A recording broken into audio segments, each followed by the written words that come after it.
I studied and lived as a warrior monk at the Shaolin Temple in China. Hello everybody, I'm here with Yan Jun Shifu of the Shaolin Temple, Yunnan Shaolin Temple. This is my story. In this video, I will show you each individual type of training that we did at the Shaolin Temple. I'll break it down for you one by one. Oh my god! What daily life at the temple is actually like. How I filmed a fight scene with the masters of the temple. How I won a martial arts tournament. How the misconception that warrior monks can't fight is very wrong. And you'll see me get beat up by warrior monks. A lot. It was one of the hardest but most rewarding things I've ever done. You train 9 hours a day. You sleep on a piece of wood.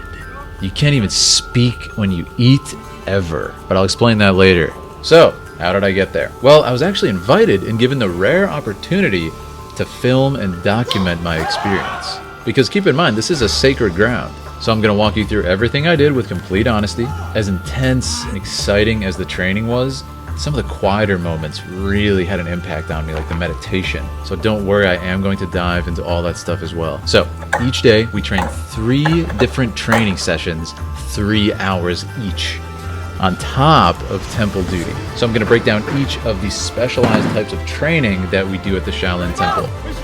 I've separated each type of training by time code. I want you guys to have a good viewing experience, so feel free to skip around to each section in any order you like. Here's a list of everything we're going to dive into. Shaolin, Sanda, Wing Chun, Hard QiGong, Meihua Quan, Buddhist Meditation, Power Training, Soft QiGong, Taiji, Power Stretching, Qinna, Forms, Temple Duty, and Tournaments.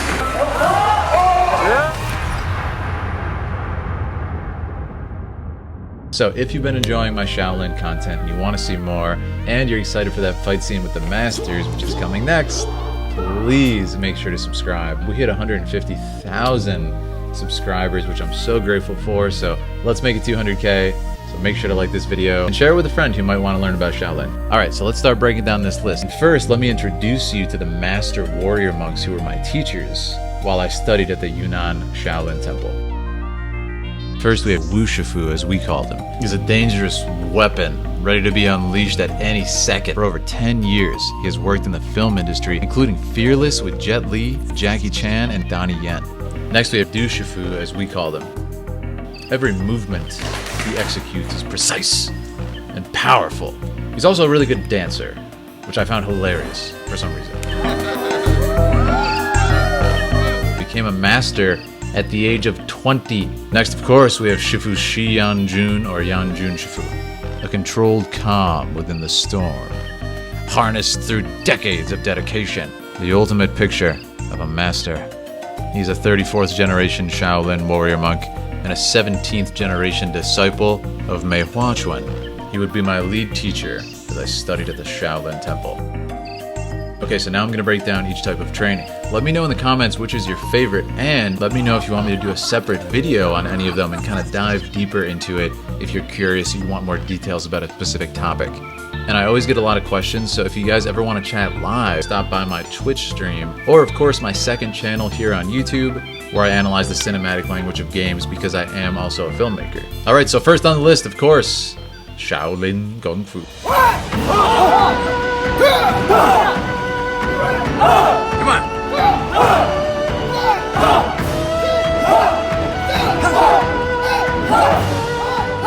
This Kung Fu style originated at the Shaolin Temple in Henan. It is a combination of Chan, meditation and Buddhist studies, and Chuan, martial arts. They are based on Buddhist philosophy. You'll learn basic skills, power skills, and combat skills while training.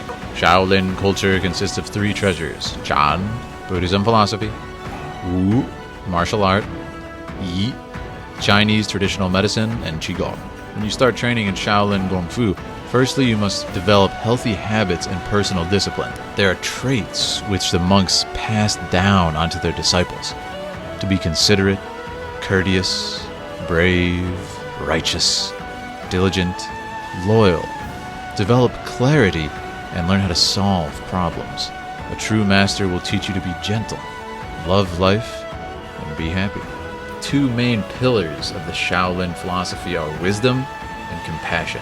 The most important part of your training is the basics. They represent your foundation, your stances, forms. Just like with any martial art, if you don't have the basics down, it's going to cause problems throughout your entire training. The forms in Kung Fu mean a set of movements.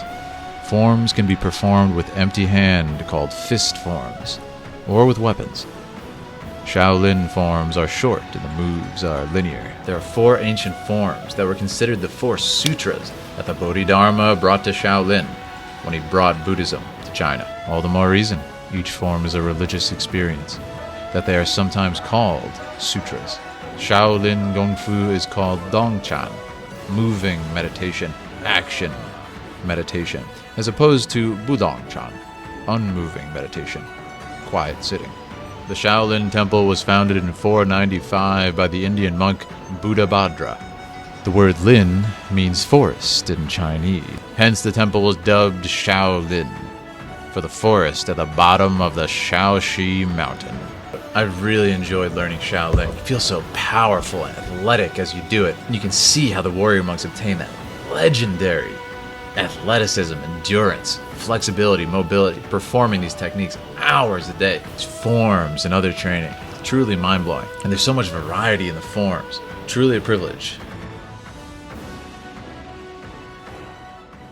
So next is Sanda, also called Shaolin boxing.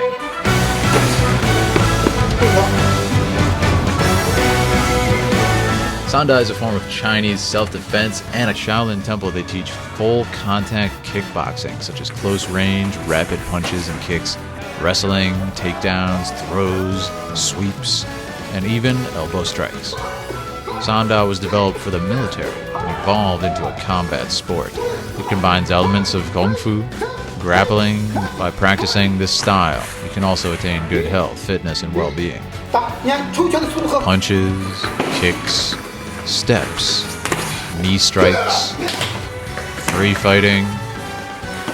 The International Wushu Federation organizes and recognizes Sanda competitions. This was really cool to see. Again, Sanda does not look that different from something you would see in an MMA gym. I think there's this sort of misconception that the warrior monks don't include like any modern science for fighting,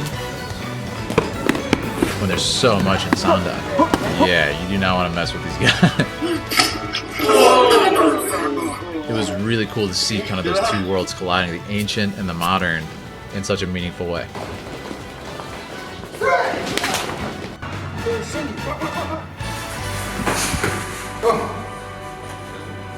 Next up we have, of course, Wing Chun, which if you're an old subscriber, you know I do have some experience in myself.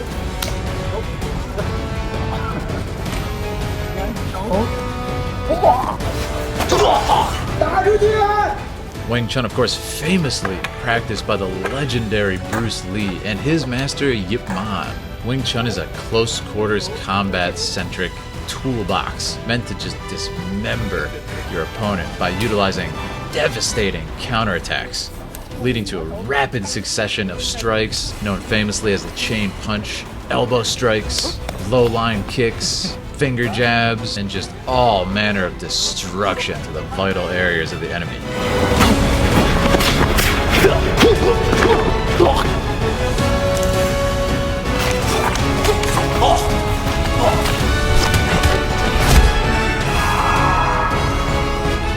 It is a ruthless and merciless system, and is really good for those real-world scenarios that are just messy.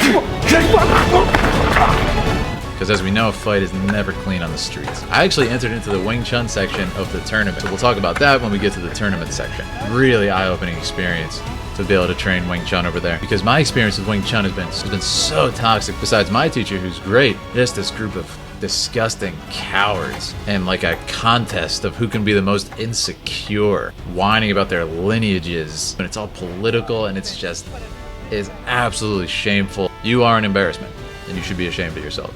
You know who you are. When I got to the Shaolin Temple, because I was conditioned for that, my lineage was different than Wu Shifu, who was teaching the Wing Chun course. I figured I'd be met with criticism, but no. Wu Shifu actually ended up using me in demonstrations to show the students how it should be done, as he recognized that I understood the concepts and was doing it. And it's just mind-blowing, the level of integrity. All I can say is the rest of the Wing Chun world, the rest of the martial arts world, take note and really reflect on your ways, because you are an embarrassment. This is why I remove myself from all these bickering, childish cowards. As we know the channel slogan, cowards die first.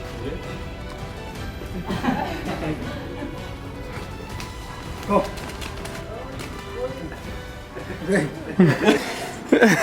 Okay. Go punch. Punch it. Punch. Punch. Punch. Punch. Punch. Punch. Punch. Punch. Punch. Punch. Punch. Punch. Punch. Stop. 52. Ready. Go. Anyways, it was really nice. Let's move on. Next, we have QiGong. Hard QiGong. Go. Oh! Oh, the camera's lost. Ah! Who hurt you?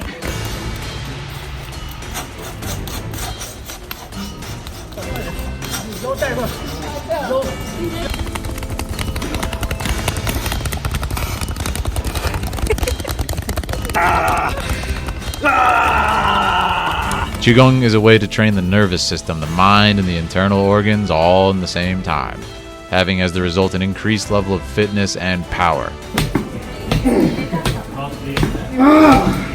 Break him. Oh my god. What the heck? What did he do to you?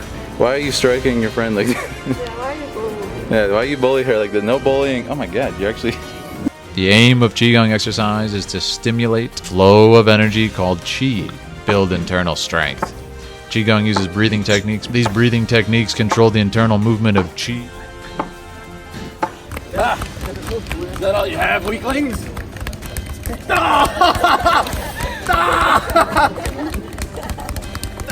Oh my god! I see my life flash before my eyes. This is actually really good for your digestive system. Yes, it is. If they can get clogged up at times and eat lots of those, what are they called, more beans? Yeah. From Chinese martial arts perspective, there are techniques known as iron palm, iron shirt, and metal bell cover. Hard QiGong is insane. It is very strange to explain, but even as you're doing these techniques, you're smashing your body over and over and over again, or having partners, multiple people do it to you over and over and over again. The feeling afterward is actually quite a phenomenon. I mean, it completely changes your mood, completely alters your mood and like your chemical makeup of your body. It's insane. I can't describe it. The only way is to just try it. I know you're looking at it and say, why would I want to do this? Come on, kill me. I'm right here. Do it now. Go for it. Why would I want this? Oh my god. That's terrible. There's no universe where I want that to happen to me. I'm a sane human, but actually there is no but. But no, it's actually fantastic. There's been days doing some hard QiGong with Spencer, just resets my entire body, my entire system. It's really incredible.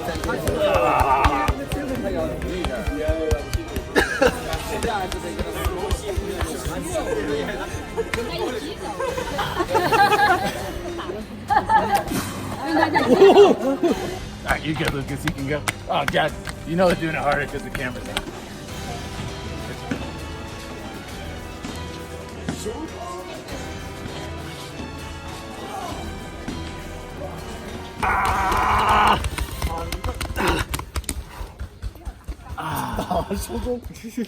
Good? You can throw me out. There's no more use for all this. This is the hard QiGong exercise. bruh, bruh, bruh, bruh, bruh, bruh, bruh, bruh, bruh, bruh, bruh, bruh, bruh. You really gotta get the bruh. This is very important.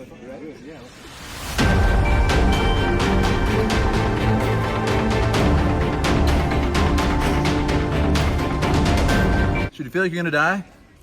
Next up we have Meihua Quan, the most ancient form of Kung Fu. The oldest and most cultural Chinese Kung Fu style is Meihua Quan. The Shaolin Temple, Yunnan, is the only approved center of the International Meihua Quan Federation. You'll learn a mixture of martial arts, boxing, weapons, with an emphasis on the principles and values of traditional Chinese culture. Meihua Quan translates to plum blossom fist, and it is the ancestor of all Chinese martial arts, and is practically unknown in Western culture. The practitioners kept it secret because they wanted to preserve thousands of years of old culture, philosophical and practical knowledge. Meihua Quan has become one of my favorite types of movement. It's so mesmerizing, it's so beautiful, and the level of athleticism that it takes, the level of flexibility, mobility, strength, and endurance just to achieve the basic stances are so incredibly, astronomically high. It's so fascinating. Each stance actually represents a particular organ of the body and thus promotes the health of that organ and the entire body through its practice. And part of our training at the Shaolin Temple is to memorize each stance and each coinciding organ as you practice. I think it's so cool how it was kept a secret only until a few years ago. So no one's really seen this. And me, especially as a big martial arts fan, I'm like, why have I not seen this? It's incredible. And what a privilege to be able to train there. Because if you remember, Yan Jun Shifu is a 17th generation disciple of Meihua Quan. Now, one of the staples of this ancient martial art, and one of the most difficult things I did on my entire journey to the Shaolin Temple, was the Meihua pulls. The only word to use for this type of training is intimidating. Now, remember how I just said these stances are near impossible on solid ground. Try doing them on metal poles at a fatal height from the ground. Now, of course, a lot of it is overcoming your fear. To quote the Bene Gesserit, fear is the mind killer. So a lot of it is mind over matter. Now, I know what you're thinking. You're thinking, it must be awful to plummet down from that height and smash your skull and die on the concrete. But no, it's not just that. You'll actually smash into the other metal poles on the way down, mangling your body, then smash your head on the concrete and therefore die. And there was a moment where I said to myself, I should not do this. It's incredibly dangerous. I thought, what if I fall? What if I hurt myself? Is it really worth it? And then I remembered my own channel's slogan. And then I did what I had to.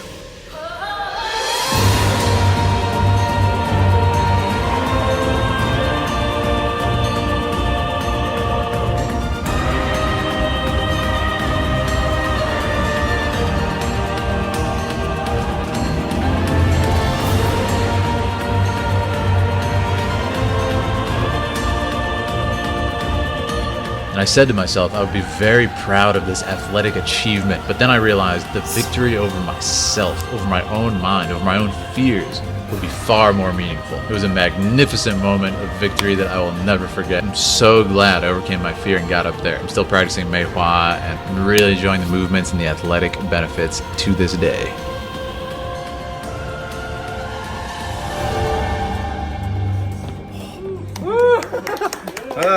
Next we have Buddhist Meditation.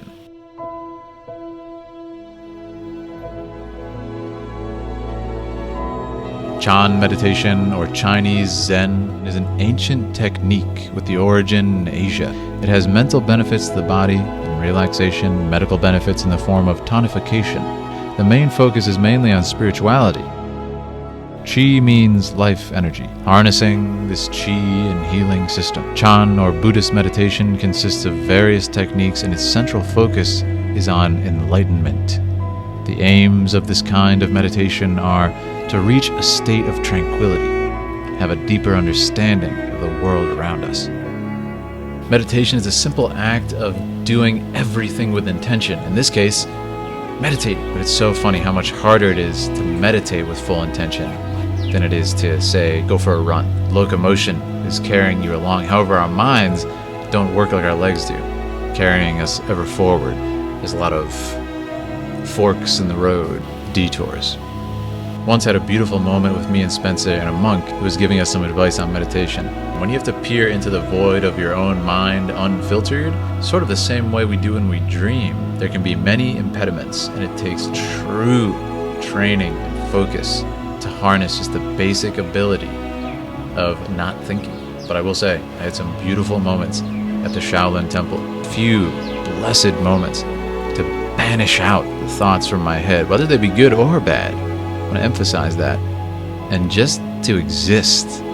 And a lot of it had to do with just the simple life of the temple, how beautiful that was. To remove a lot of the problems I had to solve in my life, a lot of the thinking. To do the simple task of training. I know it doesn't sound simple, but to train for 9 hours a day, clean my uniform, do temple duty, serve food, etc. Such a beautiful experience, and that alone was able to open up my mind. This is the stuff that each one of us needs to achieve through really our own struggle. But I will say that I really do believe we can all do it. Dong Chan, or action meditation, essentially can be everything that we do or nothing that we do. It could be creating artwork, it could be athletics, it could be climbing to Mount Everest like me and Spencer did. It could be being lost and creating artwork. It could be playing your favorite video game and just enjoying the experience, being present in the experience. It could be making love. Like I said in my other video, movement to me really is just a memory. Like the water wheel, taking from those currents that it's tasted before. Can we ever go back to how we felt when we did something for the first time? The water ends up back where it started. But is it ever the same? Well, questions for meditation, I suppose. Have you guys done any meditations?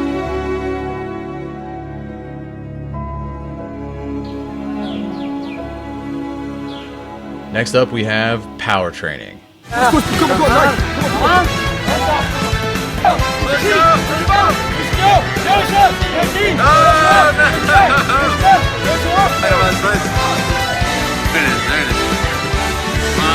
So this is what happened to me. I got off the plane completely dehydrated after flying 40 hours to China. I walk into the Shaolin Temple, and it was time for power training. Power training is, well, I don't know how to describe it. For the camera! Come on! I do remember briefly, before blacking out several times during this workout. I don't have a memory of something. I remember being told to do, I think, like 10 burpees. I can handle that. I'm an athletic guy. 20 burpees. Well, thank God that's over now. At least we don't have to do any more burpees. 50 more burpees. Huh? Excuse me? Go for you!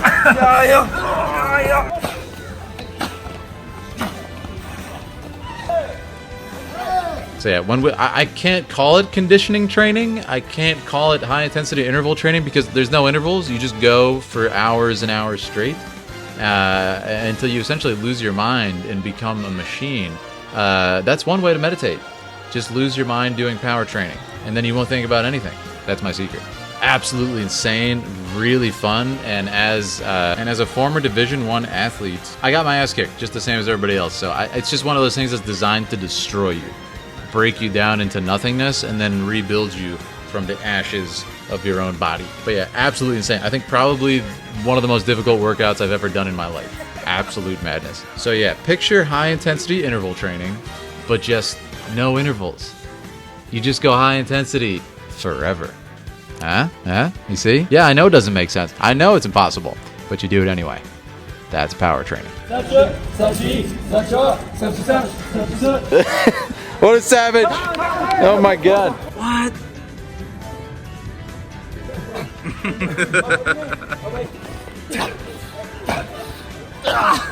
You sons of guns!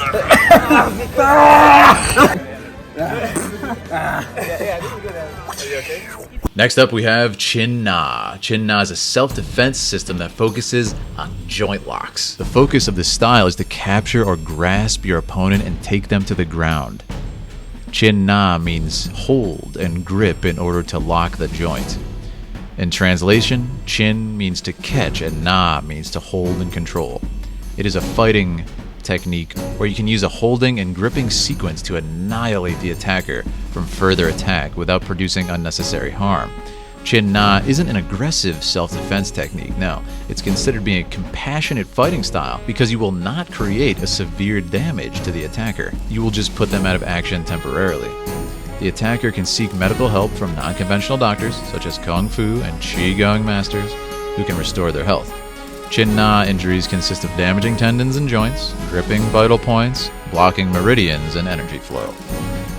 There are 4 categories of techniques specific to the particular jobs, such as Fen Jing, separating the muscle, Cao Tzu, misplacing the bones, Bi Qi, stopping the breath, and Dian Jue, attack of the vital points. Dian Jue's technique is considered very dangerous when used by an inexperienced or unscrupulous student. We teach the famous 72 Shaolin Qinna techniques. Qinna techniques are excellent for closing in and grappling range, and will round out your fighting skills nicely, since fighting occurs at long, medium, close, and grappling range. As you guys know, a fighter needs to be versed in all these aspects, not to have any loopholes an opponent can take advantage of. The effective application of Qinna techniques requires repeated practice with different partners and a thorough knowledge of the human muscular, skeletal, and nervous system. It is this knowledge that allows for the efficient application of techniques without relying on brute force. The effective application of Qinna techniques causes severe pain, and pain is a great lever for controlling an adversary. Qinna is considered a high-level martial art since one is able to bring the opponent under control without seriously incapacitating him. Next up, we have Taiji Chuan, a slow and elegant style. Taiji Chuan originated from Taoism, dialectic ideology, traditional medicine, and physical exercise. As you train, you'll learn how to attack by accumulating strength, improve flexibility, and develop skills to beat an action by inaction. Chen Taiji Chuan is considered the original Taiji style from the Chen village. Yang Taiji Chuan is the most practiced Taiji style in China and around the world. Taiji, no matter the style, has some common characteristics and some which are specific to the style.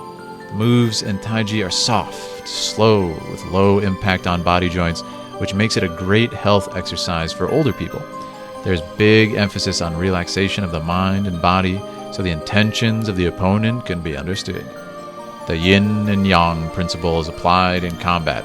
The momentum of the opponent is used to counterattack. The power in moves is controlled by the waist while the feet are rooted.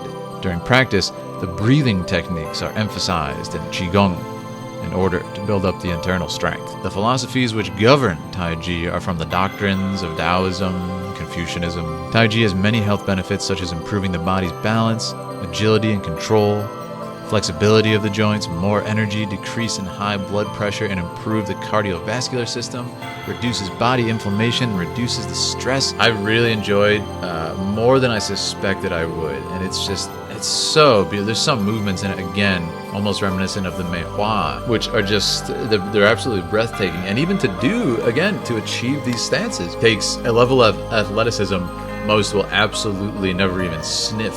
So it's mind-blowing. And when you train in all these in conjunction, you become so powerful. But we'll get into more of that later.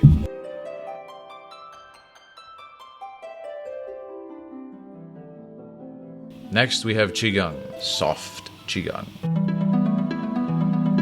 The terminology of QiGong is formed of 2 parts, Qi, energy, and Gong, work or practice. The focus of the exercise practice is on developing the Qi. The purpose of practicing QiGong is to increase the vitality of the body by combining the mind, body, and the Qi, or vital force. You can practice still or moving QiGong, such as meditation, standing like a tree, moving QiGong. QiGong is a way to train the nervous system, the mind, and the internal organs all in the same time, having as the result an increased level of fitness and power.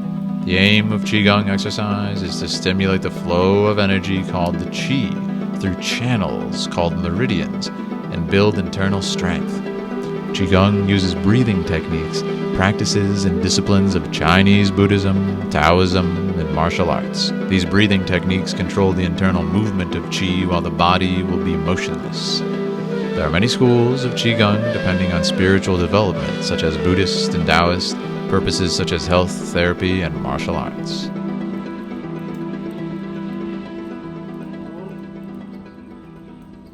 Next up we have temple duty.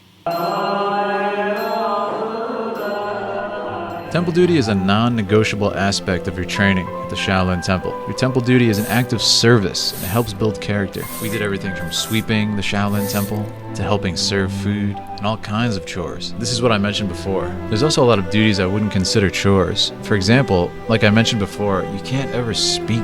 Monastic life is very much centered on mindfulness. Just as quiet sitting is meditation and the embodiment of focusing on the present moment, so too can and should any mundane act be an act of mindfulness and a religious experience. Spencer said, a monk in Beijing once told him, when you eat, eat. When you walk, walk. When you sleep, sleep. This is the core reason to eat silently in a monastic dining hall. There are actual Buddhist laws governing how you hold your bowl, how you clean it, and even how many times you should chew for each mouthful. When you eat, you should be eating.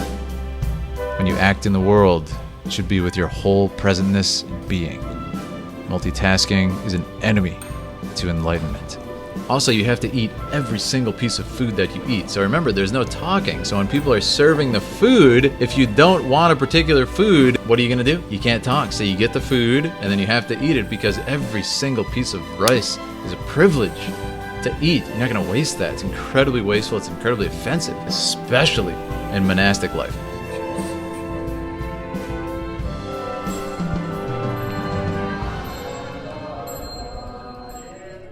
Next up, we have forms. A lot of people ask what are forms for, and they're essentially a set type of movement patterns made to teach you the basic foundations of movement and also instill in you reactions to the point where it's second nature to do a lot of these movements.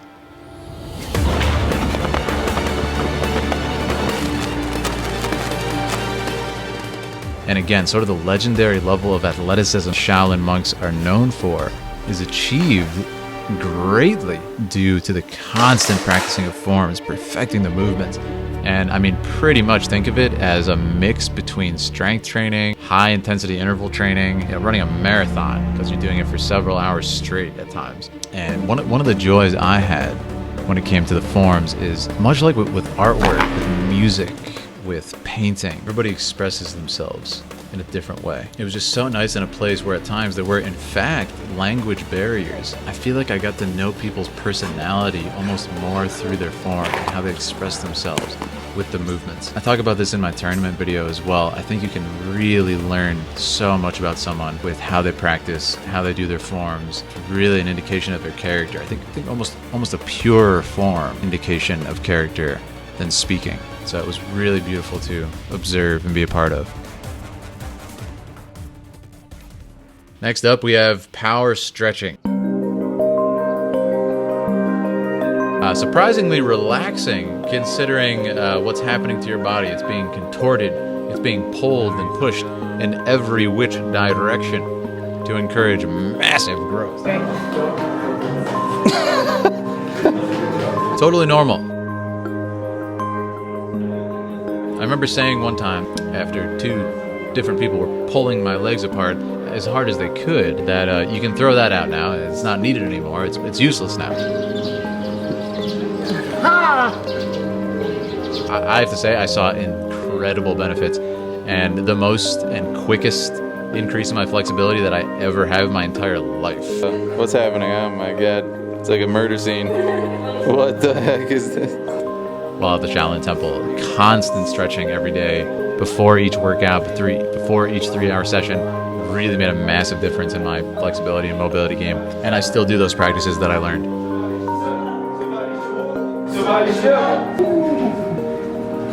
You feel that one, Tasha? Anyone want to explain this?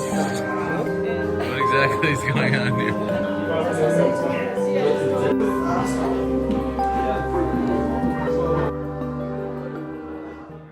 Up next, we have tournaments.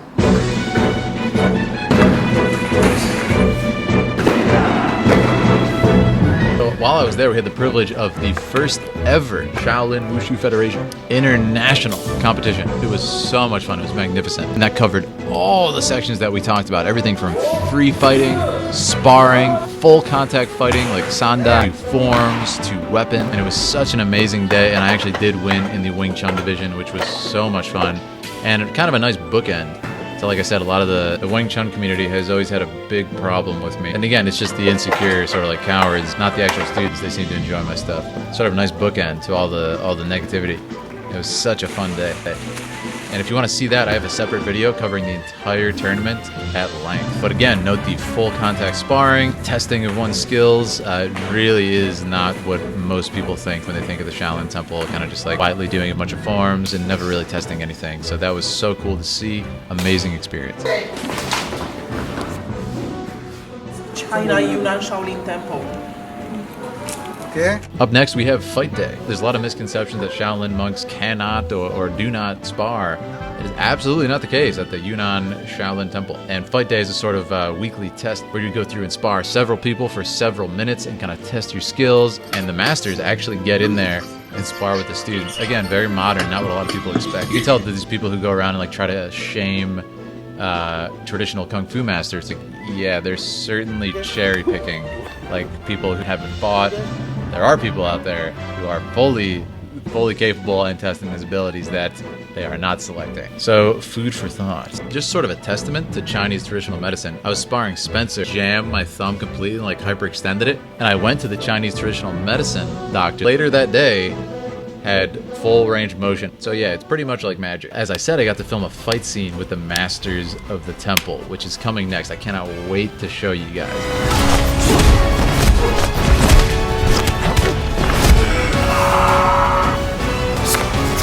I was actually doing the first fight scene with Yan Jun Shifu. It was so amazing. And right near the ending of that first fight scene, I had a slip up and disaster struck.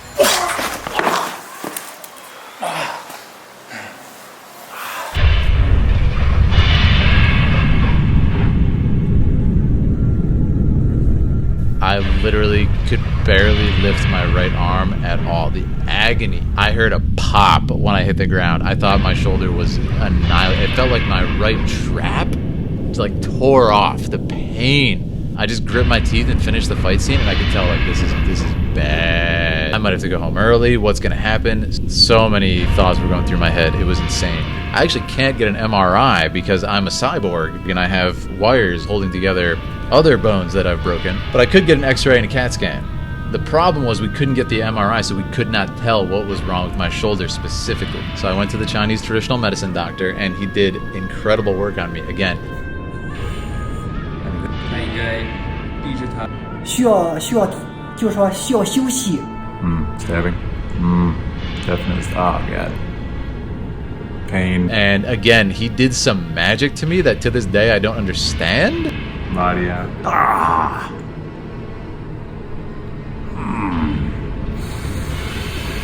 I'll try this at home, kids. 来，再抬一下。 Because in the next couple days, I had to film the rest of this short film. It was my only chance. I had this opportunity to film pretty much a dream setting. So I had to like kind of use my body's momentum to like fling my arm up. So I was in this amazing dream scenario, but I was at my absolute worst. And it was so frustrating in a lot of ways. But the masters being so amazing, we also worked around it. Like being given such an amazing opportunity, but then with extreme limitations only on yourself was very challenging. But again, I think in that moment, I grew a lot mentally because I kind of got around those very egotistical things like, I'm not going to be able to perform my best. I'm not going to do this. And it's like, wait, we're still able to be here in this like literal sacred place. This kind of untouched place, usually a place that you're not allowed to film in at all, with these masters. We got to create something beautiful. So I'm so excited to share that with you, and it is coming soon. And I think I was able to grow a lot in those moments. Things going in the back of your head, all these frustrations, all these pains. What does it sound like? It sounds like meditation, right? And that's really what it became. Kind of the final test of meditation for me personally was that personal struggle. I'll talk more about this in the behind the scenes after we release these fight scenes.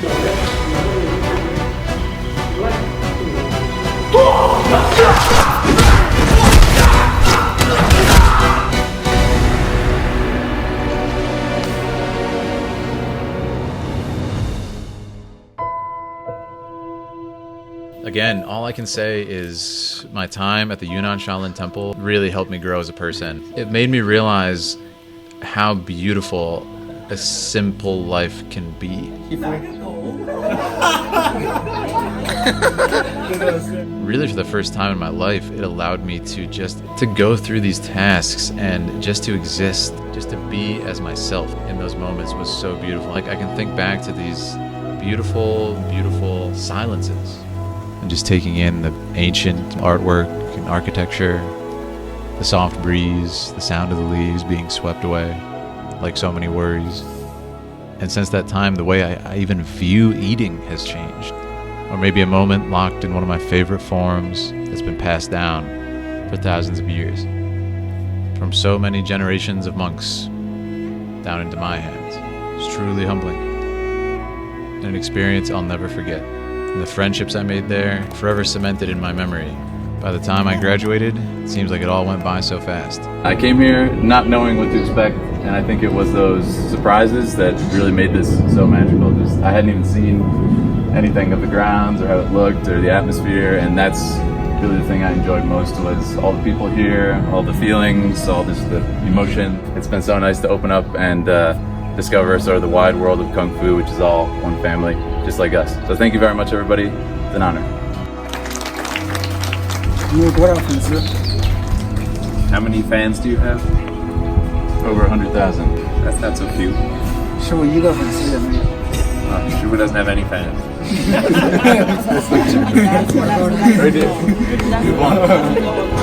So the greatest thing you can give to your fans is to bring them joy when you communicate with them. Understand？ Yes. 希望你以后有 So Shifu hopes that you can have 1 million or 10 million or 100 million or everyone in the world be your fan. Thank you. no problem. Okay, very good. So Shifu hopes that through the study of Kung Fu, everyone can kind of make their hearts bigger. To say that Kung Fu is only meant for Chinese people would be wrong, because Kung Fu is for people, and so everyone can learn Kung Fu. And to hold it back and put a barrier around it so none of us could learn it would be the wrong thing to do. Hello everybody, I'm here with Yan Jun Shifu. It is just such an experience. I've learned several different martial arts. It's helped me open up my body, my flexibility, my mentality.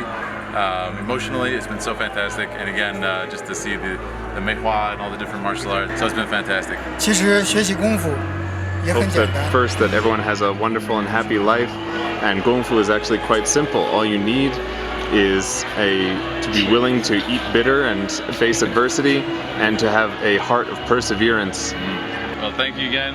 It's been so great for being a part of this, and really appreciate it. Thank you for not killing me, like I said. He's very strong. Thank you.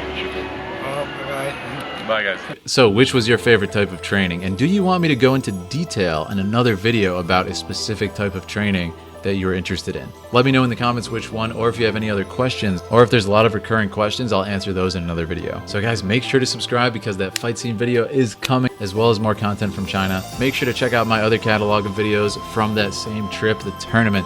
Me and Spencer exploring China, as well as other videos. I'm also going to be doing a 100,000 subscriber plaque unboxing soon. Also, I have to thank Spencer again. He helped me so much with this video, as well as all kinds of translations. Thank you so much, Spencer. Fantastic friend, fantastic teacher. And you can see Spencer in plenty of my videos and fight scenes. So like I said earlier, I have a second YouTube channel for gaming where we love to dive into the cinematic language of games like Final Fantasy, to analyze game cinematics, and also just talk, much like we do here. So please make sure to subscribe to my gaming channel. And of course, if you want to chat live, come over to Twitch. I also have a Discord for the community. And if you want to see what happens in my daily life, a lot of bite-sized fight scenes, as well as how I train, how I eat, stuff like that, follow me on Instagram. But that's going to be it. Thank you so much for watching. Thank you so much to the Yunnan Shaolin Temple. And guys, if you're interested, check out their website and tell them Philip sent you. They will take care of you. I'm so excited to move on to those fight scenes.